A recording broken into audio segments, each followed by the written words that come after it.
Here we are in the back of the church, and I've asked Megan to step back in because I thought, well, heck, maybe all these repeat of the pews could also be a nice compositional element. And maybe we can have the line of the center aisle leading up to her. We have the repeat of all the pews behind her and so forth. So let's see what we get. I've changed lenses again, and because I want to do what? I want to expand the size of the background. I'm going to use a longer focal length lens, probably 105 millimeters here, somewhere in that range. And remember, too, when I'm calling out these focal lengths, that I'm working this against my 1.6 magnification factor of my Canon 40D right here. So you can do the math on 1.6 times 105. It's going to be about 170 millimeters when we get thinking about it. So my pose right here, if we look at Megan, I've got that right shoulder pushing forward. Let's bring it back just a little bit more, Megan. A little bit more. Yep, there you go. Good. Turn your head even more. Chin down a little bit more. And that's looking pretty good. I like the body to come one way and then the head go the other way. We have Erin over here bringing the light in. And Erin, since I have her so low, I'm going to let you lower that light like another foot. I like to keep the light just about, maybe 10 inches above her eyes. So you can even bring that light down quite a bit more.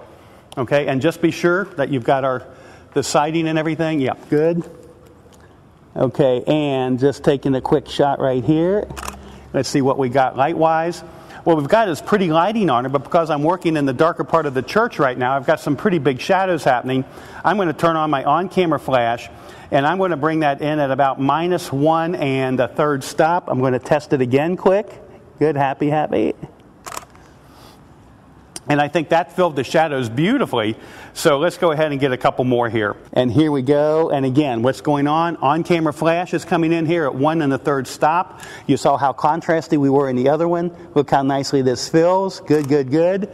And maybe even more, just right to her face. Let the pews just kind of dance around her face right here. Happier again. Good.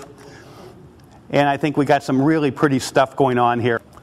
I've asked Christian to come into the scene now, and we have a nice kind of a left-leaning tilt of Megan right here. I'm going to let Christian just kind of come in and do kind of a right-leaning tilt to kind of do a pyramid kind of a composition with the both of them.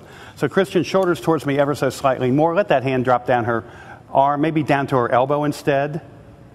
Perfect. Straighten up your head for me. Chin down a fraction. Turn your head slightly. Bring back in this way a little bit more. Okay, so right there, we got a nice pyramid kind of composition with the both of them. Megan, hold those flowers with your left hand fingers together a little bit more. Yep, and just gracefully hide the other hand just a bit with the flowers. Yep, okay, there you go. So we're good to go.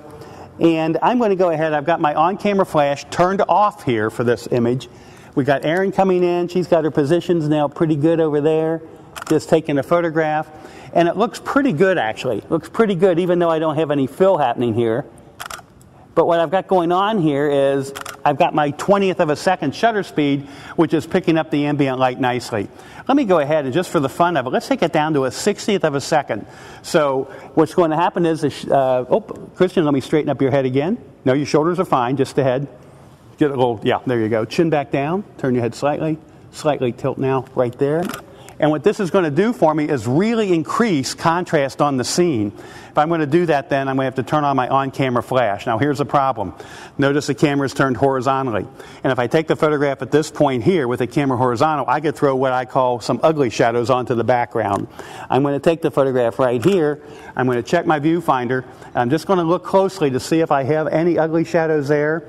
And I don't really see anything popping out at me here because turning the camera sideways, the shadows are going to be way down against the pews, and all the tonalities of the pews and the repeat of the pews is going to repeat or actually disguise the shadow right here. So this is a time when I would turn the camera sideways like this, on camera flash coming in from the side, with the possibility of creating those shadows that I don't want to see. So anyway, one more time here, positioning everybody's heads and faces against the background. Shooting away right here. Great. Again, I want to get the top part of the church in. I like to see the arches all the time. Happy, you guys. Great. And when we look at the image, I think it looks great. And I think the fill from our on-camera flash worked perfectly here too. And we avoided seeing the ugly shadows in the background. So again, a nice location to work in. So, and again, I don't want to bring the groom in each and every one of these or the bride in each and every one. But again, the thing being working through as many of these different locations as we can. So we could do a couple more things in the back, but let's start sorting or kind of moving through the church and see what other spots we can find.